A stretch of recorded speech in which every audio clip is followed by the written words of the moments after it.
ይግቡ በ45000 ካሬ ሜትር ላይ ወደ ተንጣለለው የፊሶን ሪል ስቴት እንኳን ደህና መጣችሁ። ቤቶቻችን ተጠናቀዋል። ይምጡና ይረከቡ። በተንጣለለው የፊሶን መንደር ታውን ሃውስ፣ ቪላና አፓርትመንት እንደ ምርጫው አቀርበናል። ዘመናዊና ቅንጡ አፓርትመንቶቻችን ከባለ 1 እስከ ባለ 3 መኝታ ተሰናድተዋል። እርሶን ይጠብቃሉ። የከርሰ ምድር ውሃ፣ ለተለያዩ ፕሮግራሞች የሚሆን ሰፊ ቴራስ፣ 24 ሰዓት የማይቋረጥ ተጠባባቂ ጄኔሬተር፣ ሰፊና አስተማማኝ የመኪና ማቆሚያ፣ የደህንነት ካሜራ ጨምሮ ይሄ ቀረሽ የማይባል ዘመናዊና ቅንጡ አፓርትመንት። ምርጫው ቪላ ከሆነ ደግሞ የተሟላና በ340 ካሬ ሜትር ላይ ያረፈ በውስጡ 6 መኝታ ቤቶች፣ 7 መታጠቢያ ቤቶች፣ 2 ሳሎን፣ 1 ባህላዊና 1 ዘመናዊ ኩሽናዎችን በውስጡ ያቀፈ ቤትም አለን። ታውን ሃውስስ ቢሉ በፊሶን መንደር ምን ጠፍቶ 5 መኝታ ቤት፣ 6 መታጠቢያ ቤትን፣ 1 ባህላዊና 1 ዘመናዊ ኩሽና አካቶ በ190 ካሬ ላይ ያረፈ 2 መኪና ማቆም የሚያስችል ሰፊ ግቢ ያለው የፊሶን መንደር። ይምጡ፣ ዛሬውኑ የቤት ባለቤት ይሆኑ። በ0952 78 78 78 ወይም በ0952 79 79 79 ላይ ሃሎ ይበሉን። ፊሶን ሪል ስቴት የርሶ።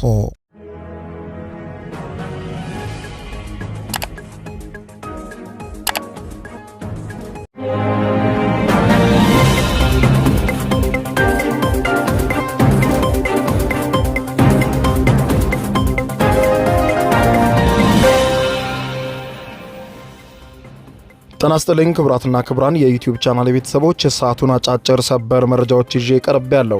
በርከት ያሉ ዓለም አቀፍ፣ ሀገርኛ፣ ታማኝና ፈጣን መረጃዎች በየሰዓታቱ ልዩነት ወደ እናንተ እንዲደርሱ የዩቲዩብ ቻናሌን ሰብስክራይብ በማድረግ የደወል ምልክቷን መጫን አትዘንጉ።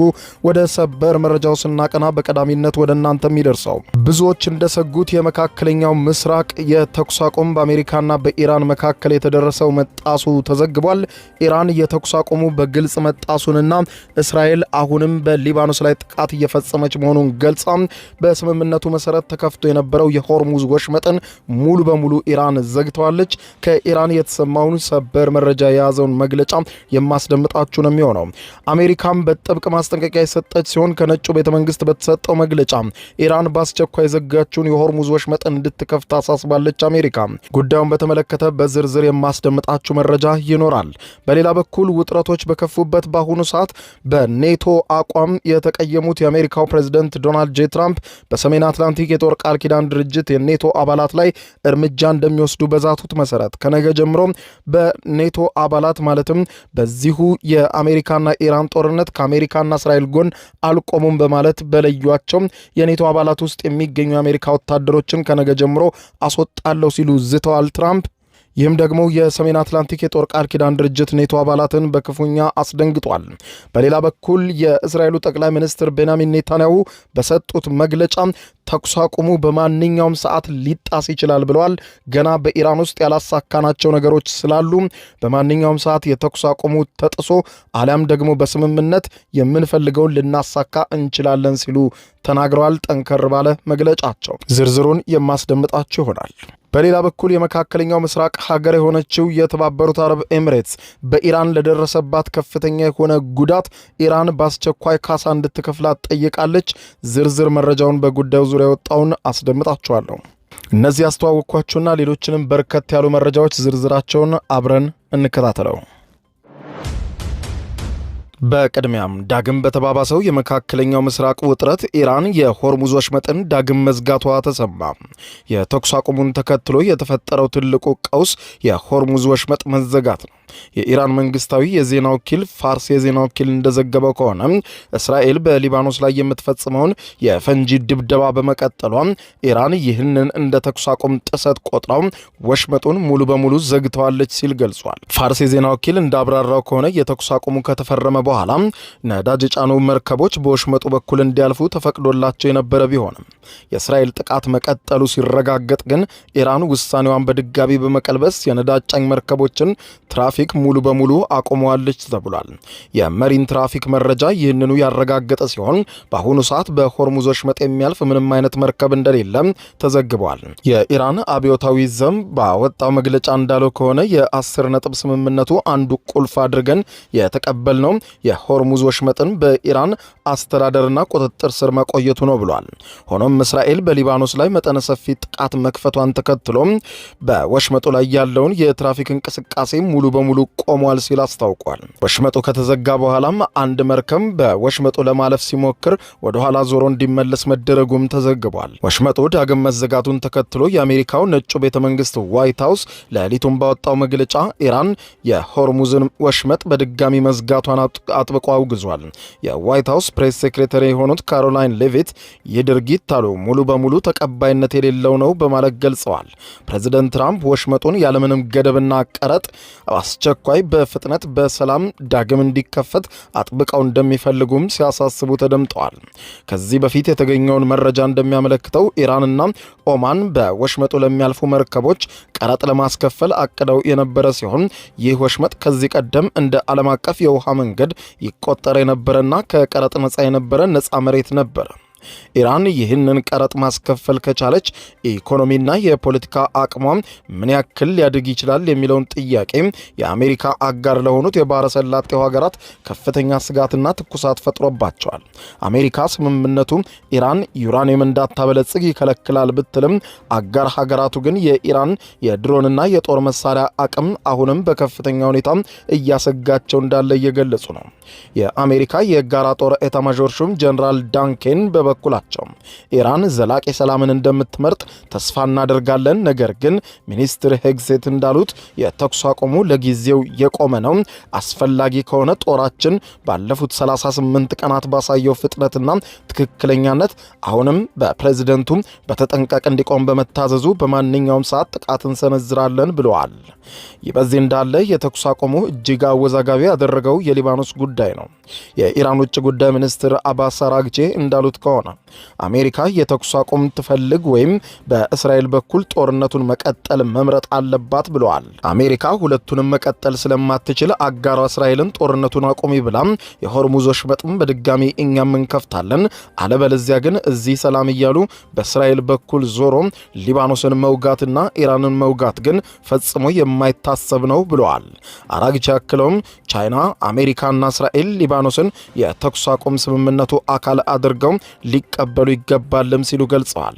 ነገር ግን እስራኤልና አሜሪካ ይህንን ውድቅ አድርገውታል።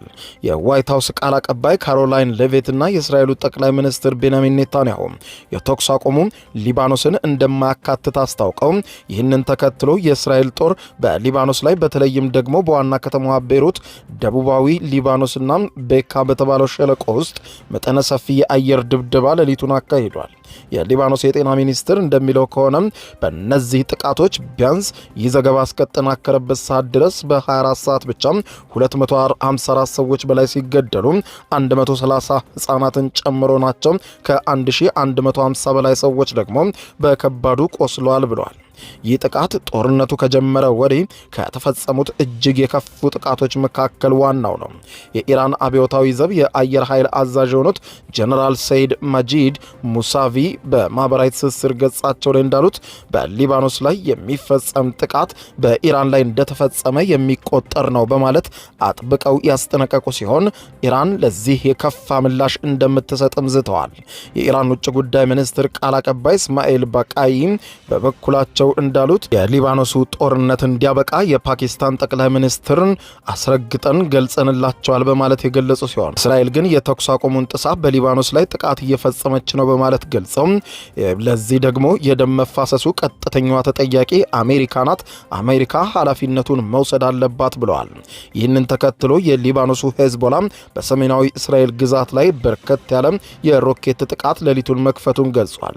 የእስራኤል ጥቃት እስካልቆመ ድረስ አጸፋውን እንደማያቆምም ሄዝቦላ በጽኑ አስጠንቅቋል።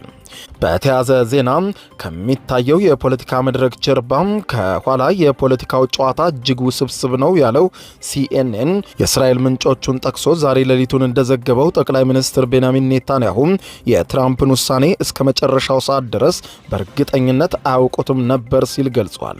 እስራኤል የትራምፕ የዜሮ ሰዓት አፋፍ ላይ ለሁለቱም አማራጮች ማለትም ለተኩስ አቁሙና በኢራን መሰረተ ልማት ላይ ከአሜሪካ ጋር ለሚደረግ የጋራ ጥቃት ራሷን አዘጋጅታ ነበር ብሏል።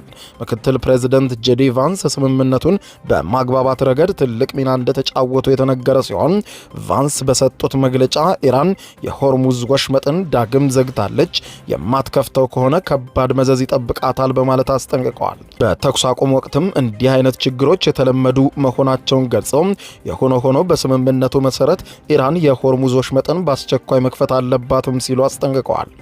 በአሜሪካ የውስጥ ፖለቲካ ግን ትራምፕ ከባድ ተቃውሞ የቀጠለባቸው ሲሆን የዴሞክራቲክ ፓርቲ አባላት የህገ መንግስቱን 25ኛ ማሻሻያ በመጠቀም ትራምፕን ሙሉ በሙሉ ከስልጣን ለማንሳት እየሞከሩ መሆኑ ተዘግቧል። የማሻሻያ ፕሬዝደንቱ ኃላፊነቱን መወጣት ካልቻሉ ምክትል ፕሬዝደንቱ ስልጣኑን እንዲረከቡ የሚፈቅድ ነው። ሆኖም ይህንን ለማድረግ የምክትል ፕሬዝደንት ቫንስ እና የካቢኔው ድጋፍ ስለሚያስፈልግ የመነሳት እድላቸው ጠባብ ሊሆን ይችላል ይላሉ ተንታኞች። በሌላ በኩልም የሴኔቱ የአናሳ መሪ ቻክ ሹመር እንዲሁም ሌሎችም ዴሞክራቲክ ፓርቲ አባላት ደግሞ የትራምፕን የጦርነት ኃይል የሚገድብ የጦርነት ኃይል ውሳኔ ለማሳለፍ እየሞከሩ ነው። ሹመር የትራምፕ ጦርነት ማብቃት አለበት፣ የሁለት ሳምንታት የተኩስ አቁም ስትራቴጂ አይደለም ሲሉ ተችተዋል። በሌላ በኩል የአሜሪካው ፕሬዝደንትና ኔቶ ፊት ለፊት ተፋጠዋል። ትራምፕ መላው የሰሜን አትላንቲክ የጦር ቃል ኪዳን ድርጅት ኔቶ አባላትን በእጅጉ የሚያስደነግጥ ውሳኔ ሌሊቱን አሳልፈዋል። ፕሬዝደንት ዶናልድ ጄ ትራምፕ የግል የማህበራዊ ትስስር ገጻቸው በሆነው ትሩዝ ሶሻል ላይ ሌሊቱን ባሳለፉት ውሳኔ እንዳሉት ከሆነ በምንፈልጋቸው ጊዜም የኔቶ አባላት ከጎናችን አልነበሩም፣ እርዱን ስንላቸው አልረዱንም፣ ወደፊትም አይኖሩም፣ ግሪንላንድን አስታውሱ በማለት የኔቶ አጋሮችን በተለይም ደግሞ ዴንማርክን ክፉኛ ተችተዋታል። የኔቶ ዋና ጸሐፊ የሆኑት ማርክ ሩት ከትራምፕ ጋር ከተወያዩ በኋላ ትራምፕ በኔቶ አጋሮች እጅግ ማዘናቸውን አረጋግጠው አሜሪካም ከነገ ጀምሮ በኔቶ አጋር ሀገራት ውስጥ ያለው ጦሯን በፍጥነት ታወጣለች ሲሉም ውሳኔያቸውን አስታውቀዋል። የዶናልድ ጄ ትራምፕ አስተዳደር በኢራኑ ጦርነት ወቅት ለአሜሪካና ለእስራኤል በቂ ድጋፍ አላደረጉም፣ አጋዥም አልነበረውም ብሎ ባመነባቸው የተለያዩ ሀገራት የኔቶ ጥምረት አባል በሆኑት ላይ ቅጣት ለመጣል ያሰበ መሆኑንም ጭምር ዎል ስትሪት ጆርናል ዘግቧል። እንደ ሮይተርስ የዜና ዘገባ ከሆነ ደግሞ ይህ የቀረበው የቅጣት እቅድም ለኢራኑ ወታደራዊ ዘመቻ እርዳታ አላደረጉም ተብለው ከተፈረጁ የኔቶ አባል ሀገራት ውስጥ የሰፈሩ የአሜሪካ ወታደሮችን ሙሉ በሙሉ ከነገ ጀምሮ ማስወጣት ነው። ለአሜሪካ ወታደራዊ ዘመቻ የተሻለና ጠንካራ ድጋፍ ወደ ሰጡ ሌሎች አጋር ሀገራት ወታደሮቹን ማዛወርን ያካትታል የተባለው። በሌላ በኩል የኢራኑ የፓርላማ አፈ ጉባኤ መሐመድ ባጋር ጋሊባፊ ጦርነቱን ለማስቆም ኢራን ያቀረበችው ባለ 10 ነጥብ የውሳኔ ሐሳብ አሜሪካ ተቀብላው የተኩስ አቁሙ የተፈረመና የተጀመረ ቢሆንም ነገር ግን በዚህ ሐሳብ ውስጥ የሚገኙ 3 አንቀጾች ድርድሩ ገና ሳይጀመር ጥሰት ተፈጽሞባቸዋል በማለት ኢራን የተኩስ አቁሙ እንደተጣሰ ተቆጥረዋለች ብለዋል። አፈ ጉባኤው አሁን ባወጡት መግለጫ እንዳብራሩት ከሆነ ጥሰት ከተፈጸመባቸው ጉዳዮች መካከል የፓኪስታኑ ጠቅላይ ሚኒስትር ሼባዝ ሸሪፍን ጭምር ያረጋገጡና የተኩስ አቁም ስምምነቱ ሊባኖስን ያካትታል የተባለውን መግባባት ይገኝበታል ብለዋል። በተጨማሪም አንድ ሰርጎ ገዳይ ድሮን ወደ ኢራን የአየር ክልል መግባቱን የገለጹት ጋሊባፍ ይህ ድርጊት እንዲህ ያሉ የአየር ክልል ጥሰቶችን የሚከለክለውን አንቀጽ በግልጽ የጣሰ መሆኑን ተናግረዋል። የኢራን ዩራኒየምን የማበልጸግ መብትም በዚሁ ባለ 10 ነጥብ እቅድ ውስጥ ተካቶ የነበረ ቢሆንም ይህም ተጥሷል። ትራምፕ አደገኛ የሆነ አስተያየትን በጉዳዩ ዙሪያ እየሰጡ ነው ብለዋል። ጋሊባፍ ሁኔታውን በማስመልከት ባወጡት መግለጫ አሁን ለድርድር ምቹ መሰረት የተባለው የውሳኔ ሐሳብ ገና ድርድር ሳይጀመር በግልጽና በአደባባይ ተጥሷል ያሉ ሲሆን በእንደዚህ አይነት ሁኔታ ውስጥ የሁለትዮሽ ተኩስ አቁም ወይም ድርድር ማድረግ ምክንያታዊነት የጎደለው ነው ሲሉ ቅሬታቸውንና የድርድሩን አደጋ ላይ መውደቅ አውጀዋል። ይህ በእንዲህ እንዳለ ከዚህ ቀደም እንደዘገብነው ሁሉም ኢራን ሁሉንም የዩራኒየም ማበልጸግ ፕሮግራሟን ሙሉ በሙሉ እንድታቆም ፕሬዝዳንት ዶናልድ ጄ ትራምፕ ያቀረቡትን ጥያቄ አሁንም ለአሜሪካ ቀይ መስመር ማለፍ የማይቻል ቅድመ ሁኔታ ሆኖ እንደሚቀጥል ዋይት ሃውስ ያስታወቀ ሲሆን ይህ አቋም የሁለቱ ሀገራትን ድርድር ይበልጥ ውስብስብ እንደሚያደርገው ከወዲሁ ተነግሯል።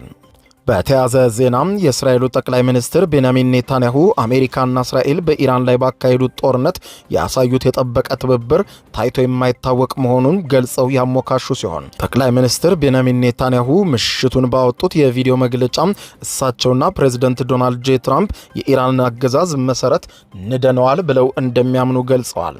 ኔታንያሁ ከትራምፕ ጋር በየቀኑ በስልክ እየተነጋገሩ ጦርነቱን እንደመሩትም ገልጸዋል። በሁለቱም መሪዎች መካከል ውጥረት አለ ተብሎ በሚዲያዎች የሚወጣው የሚዲያ ሪፖርትን ያጣጣሉ ሲሆን ከወዳጄ ፕሬዝዳንት ዶናልድ ጄ ትራምፕ ጋር ግንኙነታችን የጠበቀ ነው በማለት ንግግራቸውን አሰምተዋል። ትራምፕ ላሳዩት አመራርና ላላቸው ወዳጅነት ምስጋናቸውን ያቀረቡት ኔታንያሁ ይህ የጠበቀ ወዳጅነታችን የመካከለኛው ምስራቅን ገጽታ እየቀየረው ነው ሲሉም ተደምጠዋል።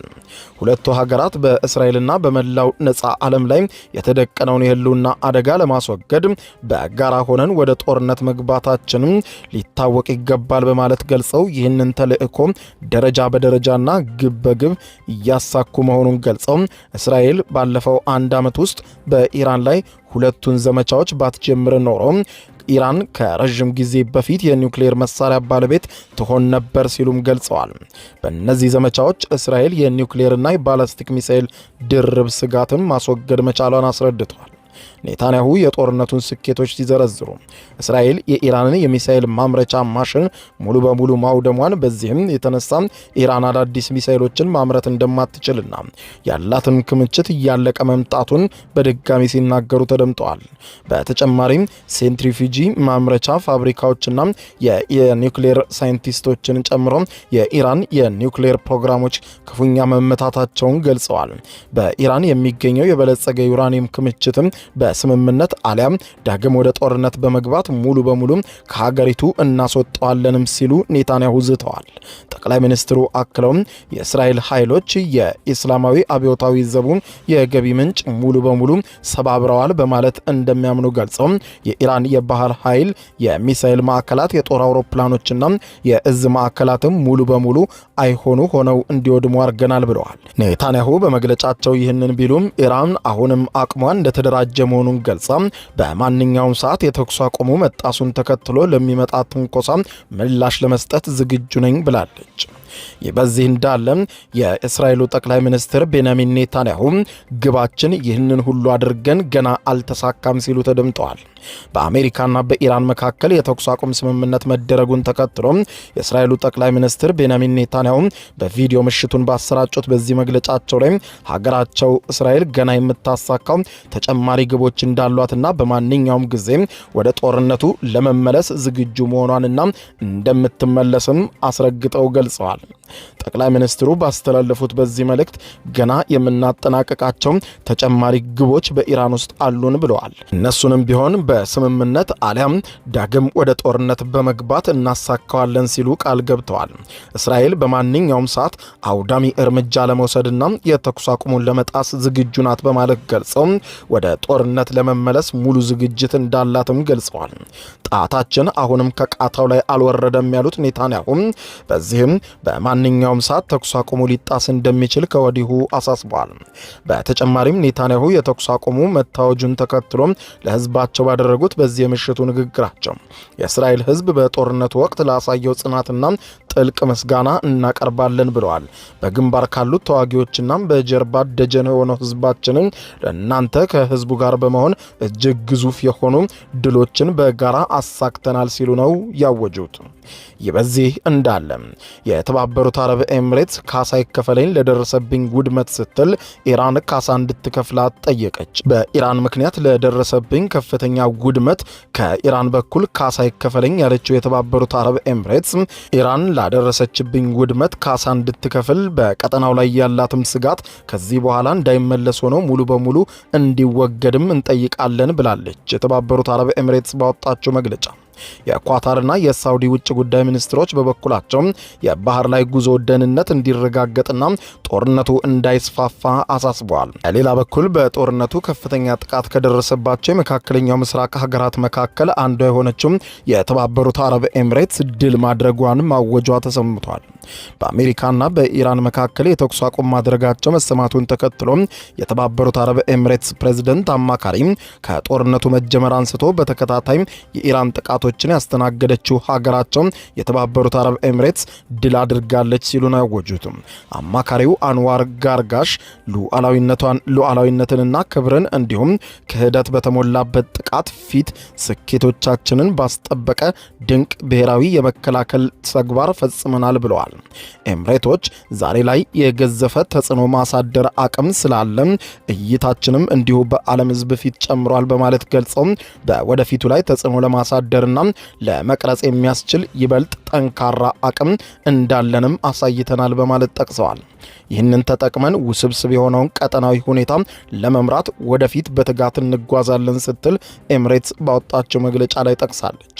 የሀገሪቱ መከላከያ ሚኒስትር ጦርነቱ ከተጀመረ አንስቶ ያከሸፋቸውን የኢራን ጥቃቶች በተመለከተ በየጊዜው መደበኛ መረጃ ሲያወጣ የቆየው የተባበሩት አረብ ኤምሬትስ ጦር ባሳለፍነው ማክሰኞ ዕለት የወጣው መረጃም እንደሚያሳየው ይህ ዘገባ እስከተጠናከረበት ሰዓት ድረስ 2221 ድሮኖች፣ 26 የክሩዝ ሚሳይሎችና 520 ባሊስቲክ ሚሳይሎች ከኢራን ወደ ተባበሩት አረብ ኤምሬትስ ተተኩሰዋል።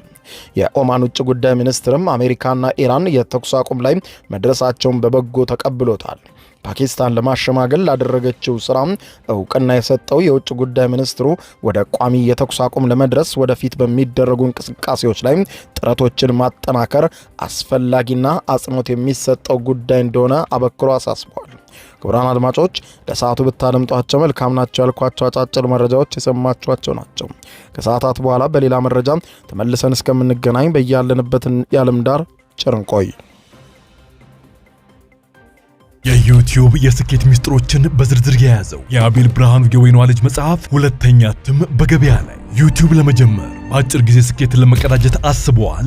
ዩቲዩብ ብጀምር ስንት ብር አገኘሁም ብሎ አስበዋል? እንግዲያውስ በዩቲዩብ 2 የወርቅ 3 የብር ሽልማቶችን ያገኘው የአቤል ብርሃኑ የወይኗ ልጅ የዩቲዩብ ሚስጥሮች መጽሐፍ በዝርዝር ሁሉንም ያብራራሉታል። ዛሬውኑ ገዝተው ህልሞን እውን የሚያደርጉበትን የዩቲዩብ የስኬት መንገድ ይጀምሩ። በሀገር ቤት አከፋፋይ አዲስ አበባ ሜክሲኮ ኮሜርስ መጽሐፍት መደብር። በውጭ ሀገራት ለምትገኙ ከአማዞን ላይ ብታዙ በቀናት ውስጥ ደጁ ይደርሳል። የአማዞን ሊንኩን እዚህ ቪዲዮ ኮሜንት ላይ ያገኙታል። የዩቲዩብ ሚስጥሮች፣ ዘመኑ ጋር ተፈላጊ መጽሐፍ።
ይግቡ። በ45000 ካሬ ሜትር ላይ ወደ ተንጣለለው የፊሶን ሪል ስቴት እንኳን ደህና መጣችሁ። ቤቶቻችን ተጠናቀዋል። ይምጡና ይረከቡ። በተንጣለለው የፊሶን መንደር ታውን ሃውስ፣ ቪላና አፓርትመንት እንደ ምርጫው አቅርበናል። ዘመናዊና ቅንጡ አፓርትመንቶቻችን ከባለ 1 እስከ ባለ 3 መኝታ ተሰናድተዋል። እርሶን ይጠብቃሉ።